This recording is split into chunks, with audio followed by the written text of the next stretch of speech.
Well, we're back, ladies and gents, Two Ordinary Cops. Schulte's here. How are you, mate? Yeah, good, mate. We're kicking along. We're still in Darwin. We're still in Darwin, and I can tell my liver's about to fall out. But that's all right. It's been good. We've had a good catch up. We're speaking to a few different people. We're not going to let the cat completely out of the bag yet, but it's been quite good. And we're continuing our interviews today with people from the territory who we've known in positions around all different sort of positions. And who we got today? Mate, we've got Adam Swift. Adam, you want to just introduce yourself and... G'day lads, Adam Swift.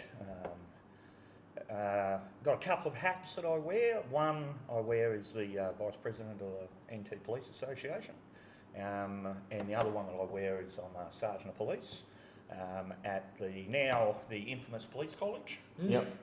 Only just recently started in that role, and I'm fairly new to the Vice President role with Nathan Finn, of course. He's El Presidente, and I'm sure you'll either catch up with him at some stage. So they're the two things that I do at the moment. Yeah. Mate, you want to go through, what we usually do is we get people to just go through their career, like where you started, some of the jobs you did. You're free to talk about any stories, any crazy ones or funny ones, and just go from there. All right, Shilty, we can do that. So I started off Squad 8205.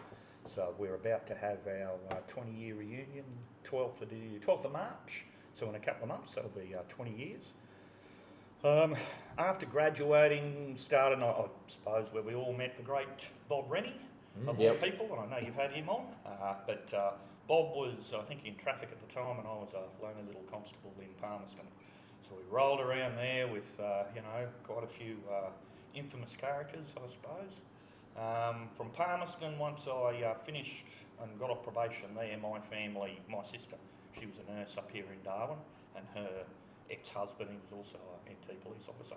So they transferred down to Alice Springs and had their first little tacker, Mia. So she's my niece, so just about ready to turn 20. So there wasn't a lot for me up here. So after doing a bit of relieving around the place, while I was up here Owen Pelly, and I think I did a couple of weeks in Catherine in my vast career of 2 years. Yeah.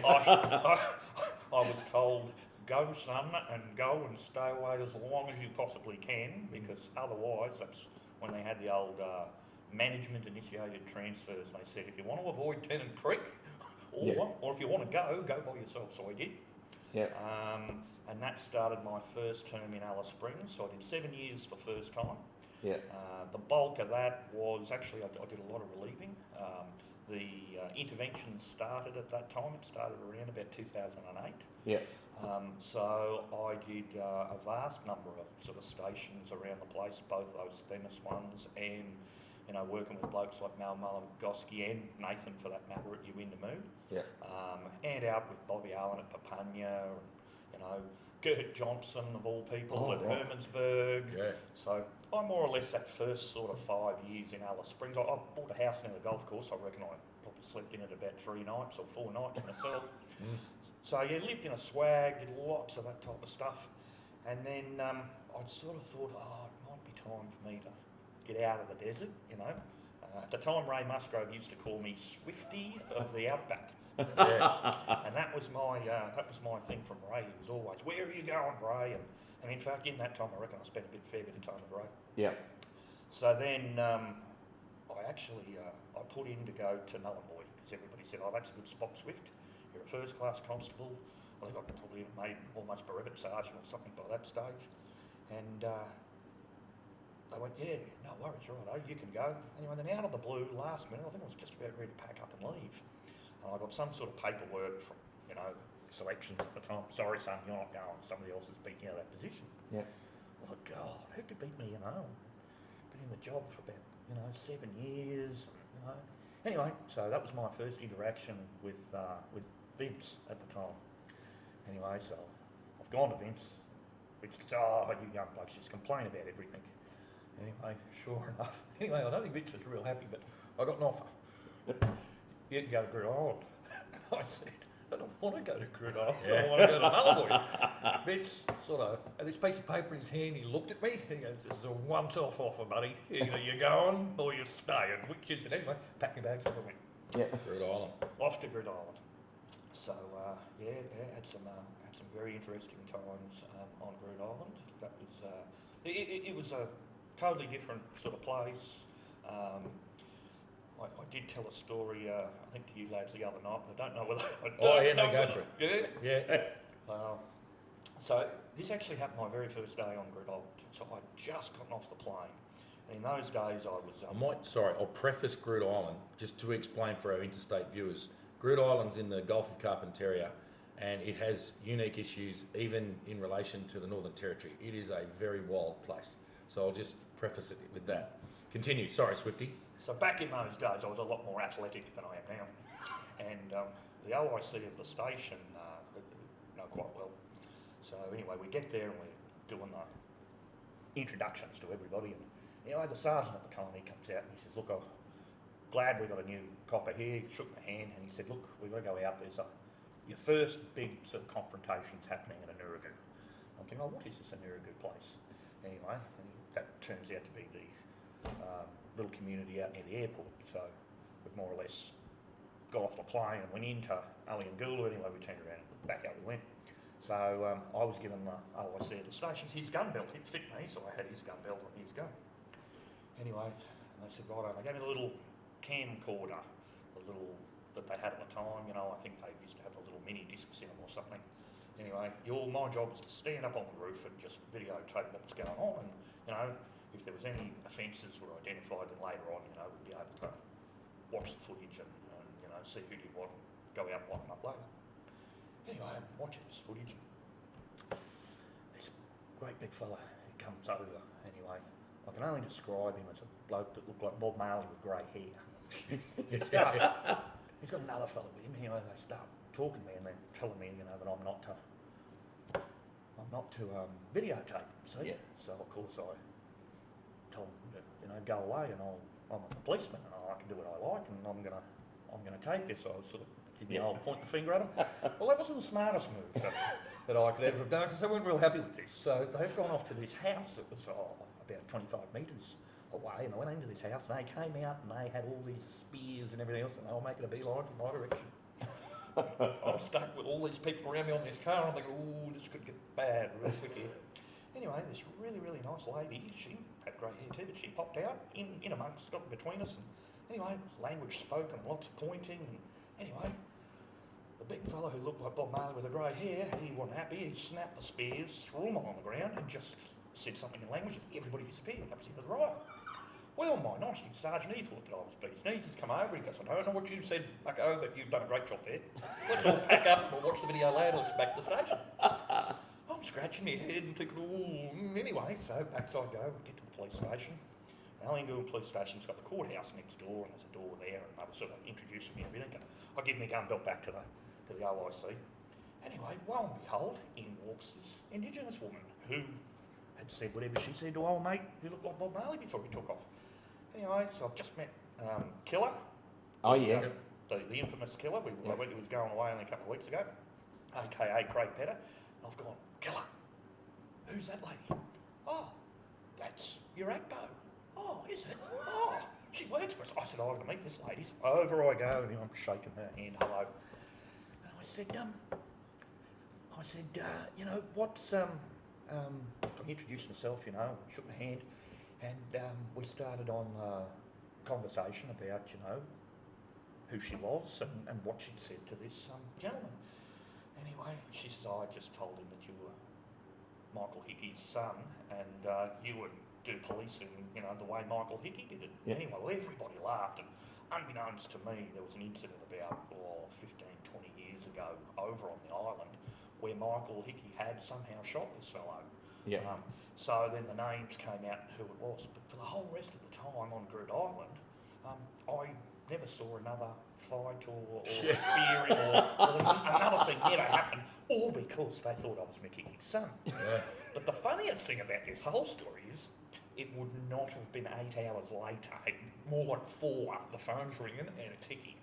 And he's telling me, "Don't you be telling people we're related or you're in trouble, bucko."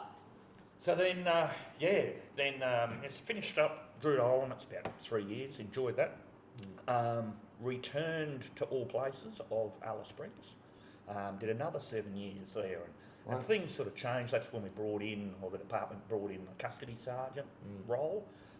So I got a job there. I did that for the bulk of the time that I was in Alice Springs.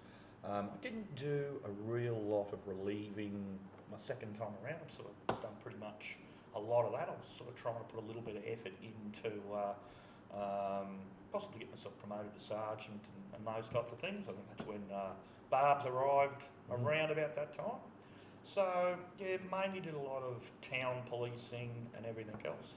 And then just before the pandemic hit, I got a job transferred finally back up to Darwin. So after, what was that, 14, 15, 16, 17 odd years in the job, and, you know, the bulk in Alice Springs and on Groot, I made it back to town, and sort of thought, yeah, that was, Darwin might be the next chapter. And then of course we had the pandemic all start, and had all the lock-ins and all that type of stuff that we've had. And then in that time I got promoted to sergeant, and I've been at Darwin Station for the last couple of years. And then just before moving to the college, and in the last sort of 18 months, elections come up for the NTPA. I'd been an executive member for a few years. I sat down and had a good talk with Nathan, and encouraged him to go for the president's position, which I'm extremely happy that he did, and he's got a lot of support.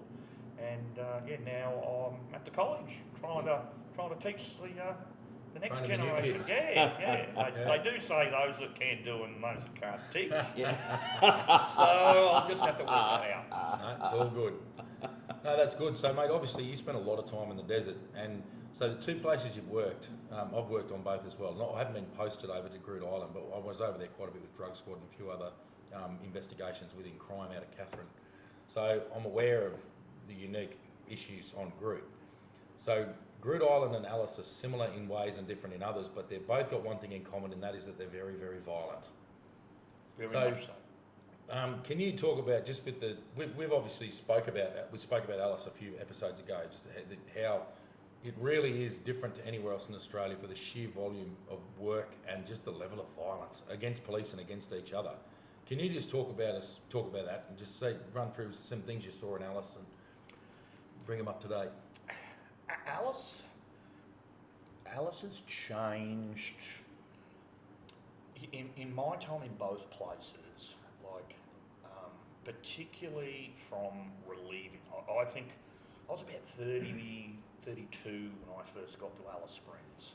So, and just having that, when you go to somewhere like Papunya, you know, for 6 or 7 weeks, you'd meet people, you know, like the Butcher family, for example, at Papunya, the Walker family, the Watsons at Yuindamu.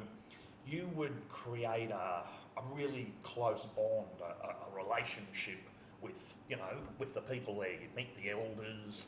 They became friends, you know, people that you, particularly in that whole sort of desert area, the Walpry people, if a kid had done something wrong, whether it was in Alice Springs or out in Yuindamu, they had this Mount Theo program.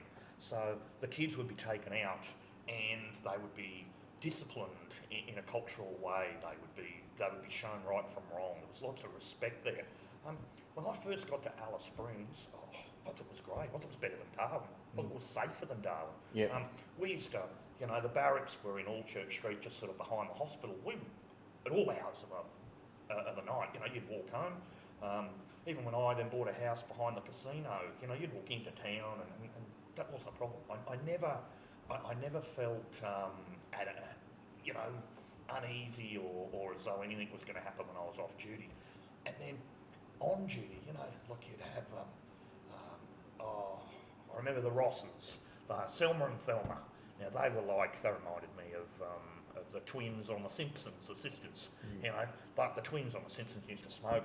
These two, they were always drunk, but they were always coming up and giving you a kiss, and you know, you just sort of had a real close relationship. Everybody knew you were a copper, you knew all the school teachers, you knew everybody. Alice Springs was a real warm, nice place. Yeah, there were bad people, and you know, you got into a scrap every now and again when you were arresting somebody, But we never used to have any problems off duty or anything else like that. You know, Alice was really, really nice.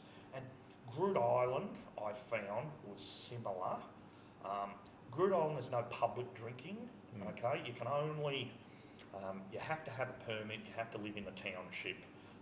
The only sort of Groot Island crime really was the young fellas, you know, they'd, particularly around this time of the year, you know, when it was a bit tough to either get into town to get grog, or if they were stuck on the island for Christmas or something, they'd break into, you know, the Ark or the Dugong, and they'd steal a bit of grog, and then they'd all guzzle a lot of it and create a bit of mayhem. And that was your one sort of big job. You can't lock them all up. I never experienced the violence of throwing spears at the police cars and everything else, because once again, it happened before I was there, and it happened when I left again. But of course, they all thought I was Adam Hickey, so Adam Hickey was safe as houses, because Michael had this great reputation, you know, that he was a tough copper, and you just didn't mess with him. And I was lucky enough; I actually had that almost my entire career when I was in Alice Springs. You know, I worked on Office PG all the time. You know, I'd get the clip round the ear from Michael, but yeah, you know. So it's just funny the two places and the difference that there was. But that was the second time around.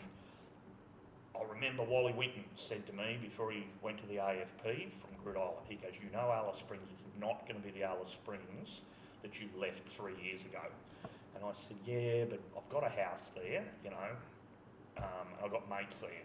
But a lot happened in that second stint, you know, like all my mates that were non-coppers. I think Barbs, you probably remember Shane Ride. You know, Shane Ride was a locksmith. He used to, he was a locksmith, he was a gun merchant and everything else. Well, he was a good mate of mine. Well, he committed suicide while I was in Alice Springs.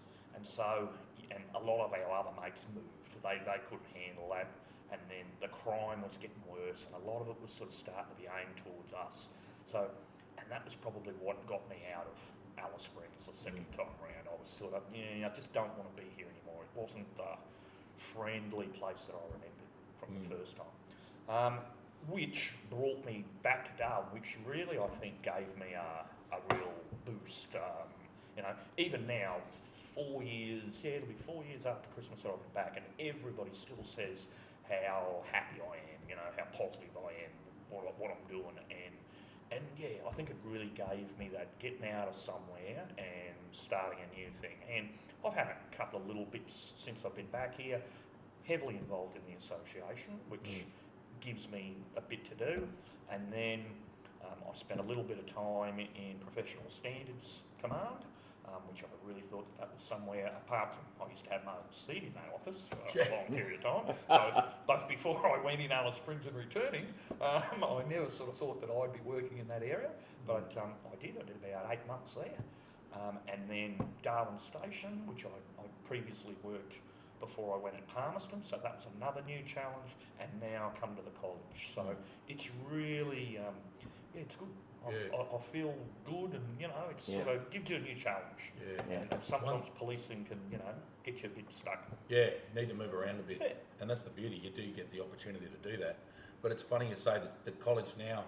One thing we realised when we left the police force, talking to people, is you don't know what you know. You sort of have this thing in your head where nothing special about you, but you do have a fair bit of knowledge. So tell us how you find that at the college now. You've been in the job nearly 20 years, like you say, and you get the kids coming in all keen, bright-eyed, bushy-tailed. So how do they receive all that information, and how do you find you interact with them? Well, Babs, it's funny you say that. It's a new concept to me, obviously, but something that I never remember when we were at the college. I never remember, but there's fortnightly surveys. So it doesn't matter who comes, whether it's your SCOG coordinators or an external, everybody gets a mark from the students. So every second Thursday or every second Friday, it's a bit like you're getting your results. So all the instructors, you've got to get your survey that tells you what lessons you've taught, and it doesn't have your class individual's name, but it's like any type of survey. You know, you've given a talk on the Bail Act. Anyway, they have might be 5 questions, you know, how did you feel presented? Did they cover off? Was their presentation good? Did they give you the information that you needed, etc., etc.?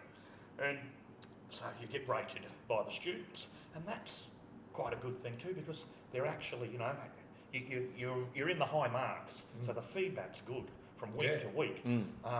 The bit that the predominant feedback that I get is you put it into. None of them like the boring death by PowerPoint that we all had, you know, the mandatory bit that they've got. And they've got so much that they need to get into their poor little skull before their exam on the following Monday or whatever it is. But from the feedback that I get from them is, you turn the boring bit into something, an example, and we understand it. It sort of cements it for them, I suppose. And for those like myself, I know I can read the 2 chapters, but if I don't get it put into a practical scenario or a story, and then I can remember it. So that's what I try and do for them. And you know, it's always good to go and try and find some body worn or some CCT footage of this is a good example, this is a bad example, and I think that cements stuff for them. So yeah, me being a little bit ADHD and a little bit audio visual, I think helps them as well. Yeah. The obviously I work in an RTO now myself, so I certainly get that. And I talk about things. There's knowledge and then there's wisdom. So to me, you can have the knowledge, you can be taught you can be taught the theory, and then you can teach that theory to someone else. But if you can show them, like you say, if you can show them that practical, and that's why I think it's great to have people in there who are experienced. So that I reckon the college would be fun. I'd quite enjoy it at this point in my career. But anyway, that's not going to happen, mate. They're not going to bring me back. I'm not going to come back. It's okay. I don't want you back. No. Look, you know, how long have you been gone, Barbs? 3 years. Ooh, Almost to the day, actually. 3 years almost to the day. Is it? Look, we've got 2 in the college, and I won't say who they are, but there's somebody in the college at the moment who is 59, and they were a sergeant in TRG when I was in the college, and they left 17 years ago. So they've got their old number back, but they're doing the full. They do the full. I think they possibly come back though as a senior constable after 6 months. Yeah. I'd have to have a look at what the ins and outs are of that. But I think generally they can come back, but they've still got to do a full course and X amount of probation. So I don't know, and I'm 50, and I see them running around doing that PT, and it's good. Me and a couple of others, the oldies or the middle ages, we'll call ourselves. We try and get out and do a little bit, but I do look at some of the older reappointees or returnees doing a full course. I think, God, that's tough. Yeah, that would be hard going. Even I'm 42, and even at that age, I'd go. I'm not 24 anymore. No. So, talk about the associate. Sorry, Schulte, you go. Yeah, I just got one thing you said just a bit earlier, how you said like a lot of the elders and all that, they took them out and they disciplined them and, basically taught them right from wrong and all that sort of thing. And I think, Damo, you'll agree with me here. When we started, like you're going out to those places like Largemanu, Kalkaringi, all that sort of thing, it was so easy to handle a lot of those generations because you had the elders that have, they had respect in the community. And I found as we went through later on, those elders were dying out, but the younger generation didn't have that same sort of, I suppose, emphasis or power to be able to enact things. And I think I told a story how when I was out at Ramo, I had one out at Millingimby, one youth was just running amok, and one of the elders said, "Oh no, that's..." And look, he was pretty old and pretty elderly, but he was already starting to lose power because that younger generation coming through. And he said, "I'll take him out to men's ceremony, and that'll stop him from, breaking into places and all that." I said, "Okay, that's fine. You got 2 weeks. I want him out there in 2 weeks because I can't have anybody getting broken into. You got teachers, you got nurses, all that sort of stuff out there." Anyway, 2 weeks goes by, not in there. I grab him, arrest him, bring him in. Elder comes down, cranky, blah, blah, blah. Anyway, I sit there and go, "Mate, I gave you 2 weeks, all right? Now, I allowed you to do it blackfella way. You didn't. Now we've got to do it whitefella way." However, later on, and look, that worked. What we did we came to an agreement because then he realised he could use me as the baddie, and that would then empower him. So he would sit there and go, "You got to listen to me, otherwise, I'm going to get the sergeant over here." And so we able to do that, but I think even that's lost now. Yeah. We don't have that same. Like, what are your thoughts there? Yeah, so I hear, obviously, from a police prosecution, you know, they talk about diverting kids. Yeah. Now, in theory, I think it's a great idea, but I think this is exactly what used to happen in places like that Mount Theo program. A lot of the time, it was the other way. Before the Monday morning, like if let's just say the school was broken into on Friday night and we were over doing evening shift patrols on the Tenamine. On Monday morning, the principal might turn up and say, "Hey, we were broken into on Friday evening, these were the kids that did it, blah, blah, blah. They're already out at Mount Theo and they've started that program to rehabilitate them. Everybody knows we're happy with it, the victims." So we would just write that up. "Oh, okay, it's happened this way, righto, these are the kids, this is the way that's been dealt with." The elders were happy, the school was happy, the community, everybody, it was great. So it was more or less, they reported a type of diversion that had occurred. And the same on Groot Island. Groot Island had a similar community law process. You know, they get the kid, they were either sniffing or if they were into drugs or had stolen a car or whatever it may be. It was the after fact. Now and you're right, there's none of that. It's happening like, you know, what occurs even in Alice Springs, I'm sure on the weekend with you know, a lot of the time those kids aren't even from Alice Springs. No. You know, they're just acting out and doing stuff. It's just totally changed. And that strong leadership and everything else. At the end of the day, kids have got to be taught right from wrong, and they've got to have respect for themselves, I think is the important thing first. If a kid don't respect themselves, then they're not going to respect anybody else. No. You know, and this is why we all see it as a heinous thing that occurs, and they don't, because they just go, "This is everyday life." Yeah. You know, particularly if they're in a home or, you know, living in a group and all they see is violence, whether it's towards females, children, whatever. If that's all they've seen their entire life, then they know no different. No. So, you know, the circuit breaker, as I say, something has to happen.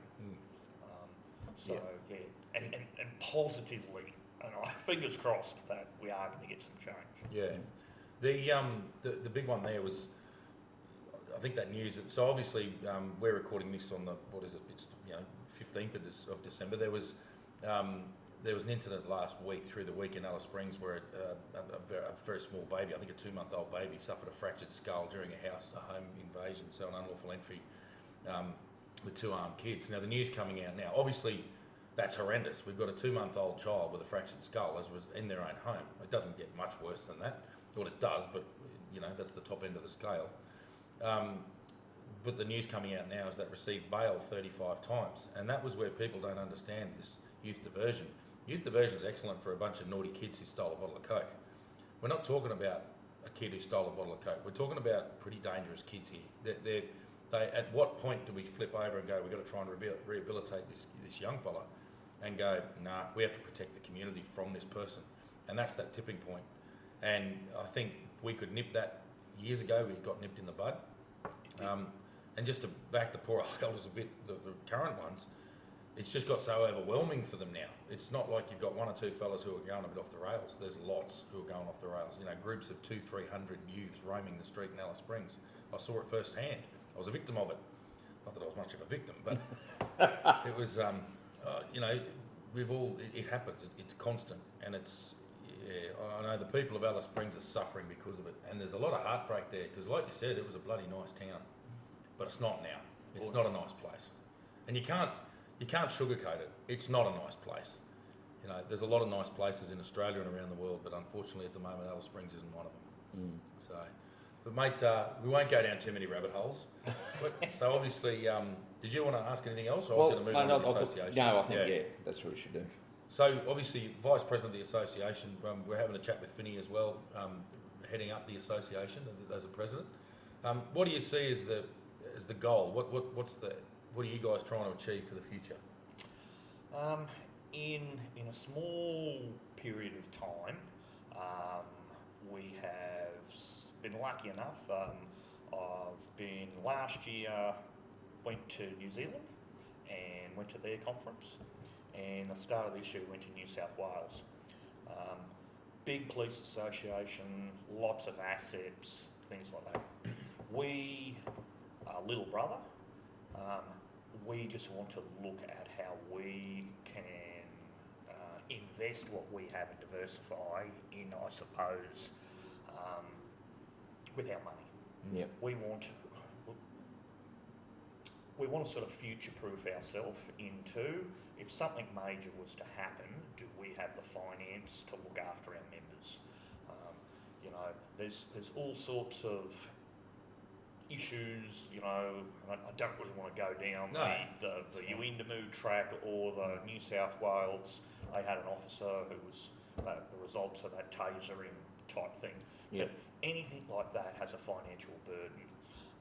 But we've got lots of other bits and pieces, Quite regularly, we have our bush police officers need to come into Darwin for all sorts of things, whether it's a serious incident, whether it's a medical concern.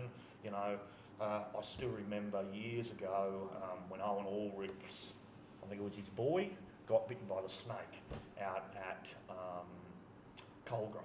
Now, just if we had a bit of, whether we ourselves as the association, if we had, I call it Ronald McDonald House. Yep. But that type of setup, we utilise New South Wales and everybody else. If something like that had to be flown to Adelaide tomorrow, we're straight on the phone. Hey guys, have you got some accommodation for one of our members? Yes, Swifty, no worries at all. We've got them covered. We'll put them up in one of our places. Yep. Well, that's the kind of thing that we would like to do. Yep. If our members are coming in and they're having a foil, let's say from Good Island, and they're going to spend the weekend in Darwin, well, Yep. I'd much rather them pay us at a discounted rate instead of paying top room rate and staying at the casino. How nice would it be if they could stay at some accommodation that technically they own and will then put money back into their pocket? So those are the kind of things that we're trying to look at. We're trying to look at how we can invest and get some assets that will not only help us make some money, but also give us a good return. So that, instead of just putting up, most organisations, but ours is very much subscription based. Ours is very much on, this is your fortnightly amount that you've got to pay. We Yep. put that in the bank and we get a little bit of interest on it, and we pay the bills. Yep. So, I'd like to turn it over our turn into something where maybe you don't have to put so much out of your pocket anymore. We've got something that's making us some money. Yeah. Yeah. Yep. I'll just mention, I think it was 2011 or something, my ex-wife, she had cancer, we had to go down to Brisbane, and you guys, the police association here, got in contact with Queensland, and they just gave us a room for the 6 weeks that she needed radiation treatment. It was absolute, and when you're going through that sort of trauma, it is so important to have that kind of backup, and, it brings you tears to your eyes when you think about all the support and all that you got, and I can definitely say that I think that's a really good move to have those sort of resources available.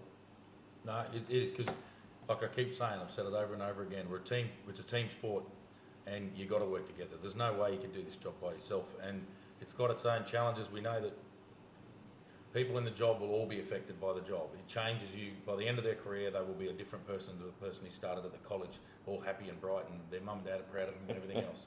When they become a crusty old 42-year-old or a 50-year-old or a 47-year-old, it's, you're a different person because of that. Not necessarily bad, it's just the job, you've seen some stuff. So you just need that. It's really good to have that support there. But Swifty, was there, obviously you're a bit of a supporter of what we're doing. Can you just sort of have a chat about what your thoughts are on the podcast itself? It's been good. I like, from when you started, it was like, oh, okay, what's this? And I listen to it in the car. It's good for me. It's my, usually it's my little wind up of a morning and what's going on. We've used it or I've used it, probably the nice brand new constable, they've finished at the college, they've turned up, and they're starting to just sort of, they ask a lot of questions. Because let's face it, they've been in the college for 6 months, they've ticked that bit, but she's all starts at day one. How do I do this? Or how do I cope with that? What do I do with this?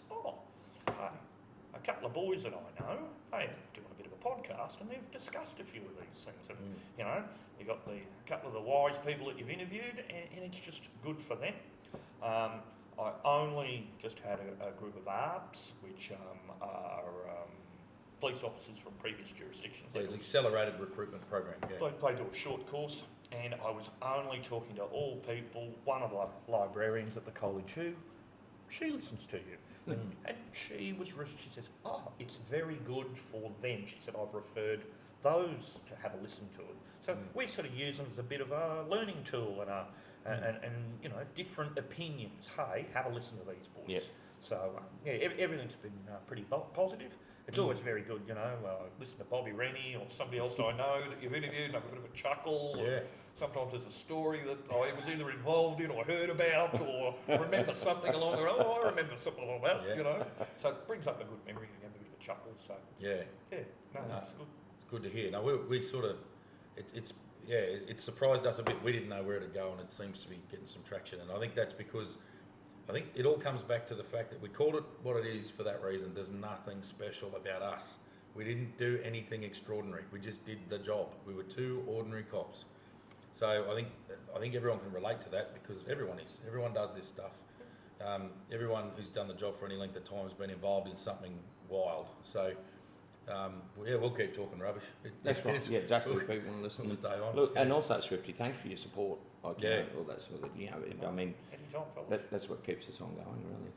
Yeah. So is there anything else you'd like to tell us about this, mate? It's like we feel like we're interviewing a crook. Yeah.